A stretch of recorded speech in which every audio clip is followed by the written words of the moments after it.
This news is funded by viewers like you. Please support our work at democracynow.org/give.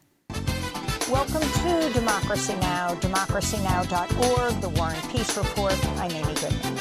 Israeli tanks have advanced into the center of the city of Khan Yunis in the southern Gaza Strip as Israel's assault on the besieged Palestinian territory enters its third month. On Wednesday, an Israeli strike on the Jabalia refugee camp killed 22 members of the family of Moman al-Sharafi, a correspondent for Al Jazeera Arabic, including his parents and his siblings. Palestinians in parts of southern Gaza that Israel's claimed are safe continue to come under fire.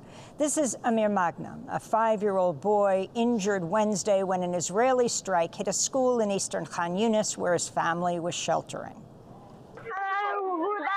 I went into the classroom and went to play with my friend. Then suddenly I heard a sound going boom and we ran.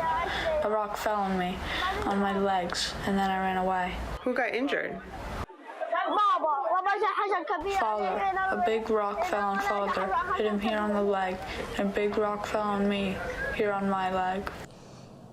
Gaza's health ministry says Israeli attacks have killed more than 16,200 people, more than 7,100 of them children. In a new report, the World Food Program finds at least 97% of households in northern Gaza have inadequate supplies of food to meet their needs. A third of residents of southern Gaza reported high levels of severe or very severe hunger. Meanwhile, in Lebanon, a Reuters investigation has revealed an Israeli tank crew killed one of the Reuters journalists and wounded 6 other reporters on October 13th by firing 2 shells in quick succession from Israel while the journalists were live streaming cross-border shelling. The attack killed Reuters videographer Issam Abdallah and injured 6 others, including Agence France Presse reporter Christina Assi. Reuters has condemned the killing and is demanding Israel explain its actions. United Nations Secretary General Antonio Guterres has invoked Article 99 of the UN Charter in a bid to force a debate at the Security Council on a resolution calling for a humanitarian ceasefire in Gaza. Guterres spokesperson Stéphane Dujarric announced the move Wednesday. Secretary General urges the members of the Security Council to press to avert a humanitarian catastrophe, and he appeals for a humanitarian ceasefire to be declared. It's the first time Guterres has invoked Article 99 since he became UN Secretary General 7 years ago, just the 4th time in UN history. In New York City, medical workers with the French charity Médecins Sans Frontières, or Doctors Without Borders, held a candlelight vigil outside the United Nations headquarters Wednesday, calling for a ceasefire in Gaza as they honored colleagues who've been killed by Israel's assault on hospitals and clinics. 4 MSF staff members are among the hundreds of medical workers that have been killed in Israel's attacks since October.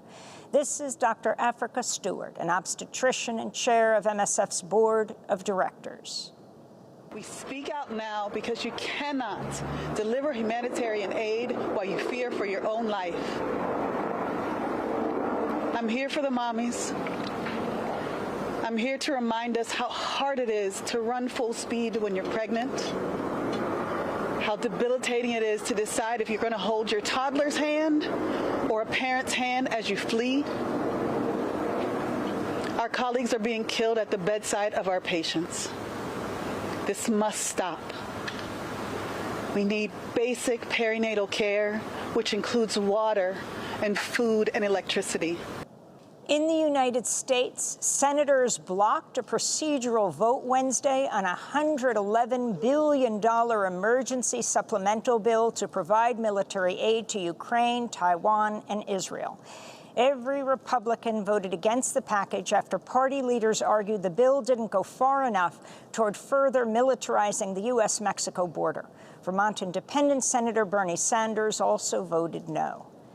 At the University of Nevada, Las Vegas, a gunman killed 3 people and wounded a 4th on Wednesday before he was fatally shot by police. The suspect has not been named, but is reportedly a 67-year-old career professor with connections to colleges in Georgia and North Carolina.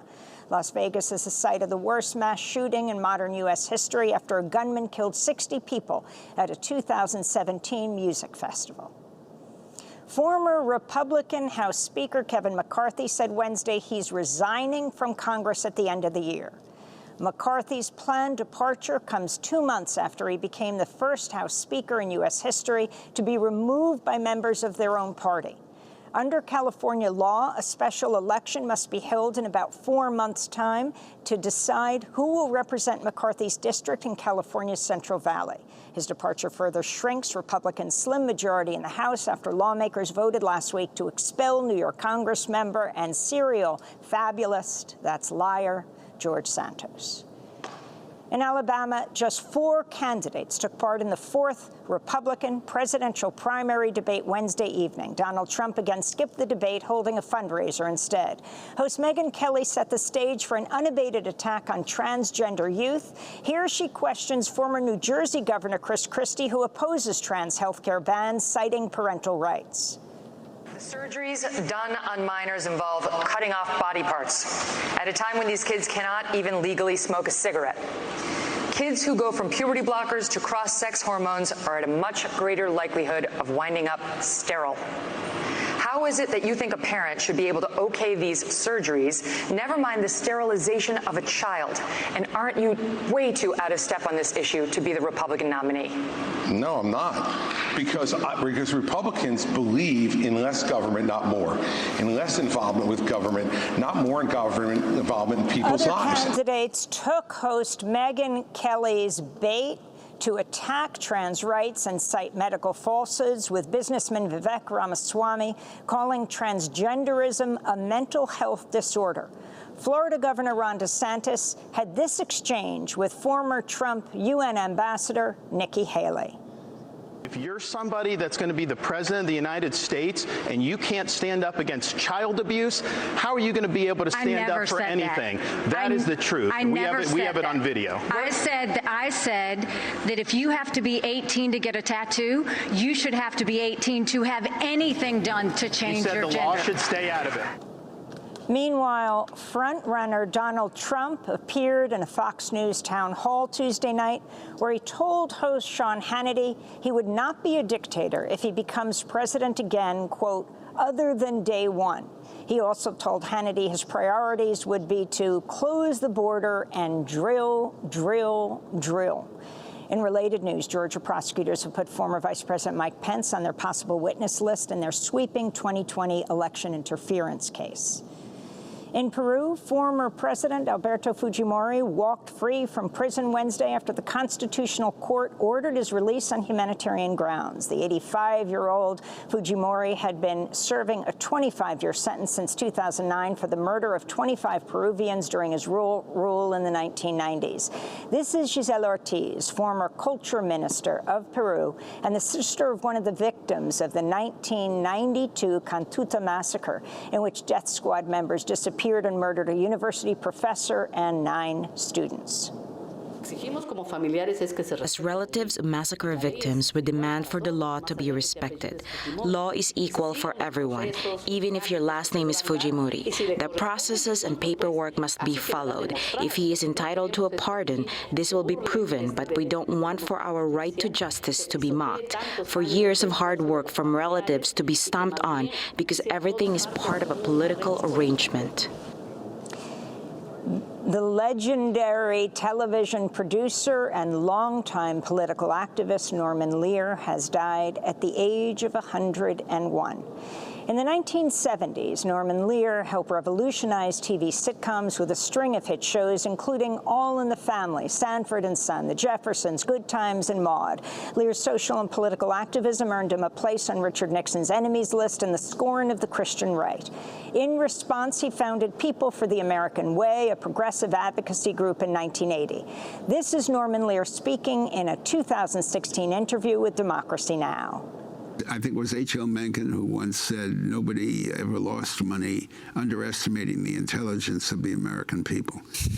To some degree, the establishment lives with that and makes its decisions on behalf of the American people with that in mind.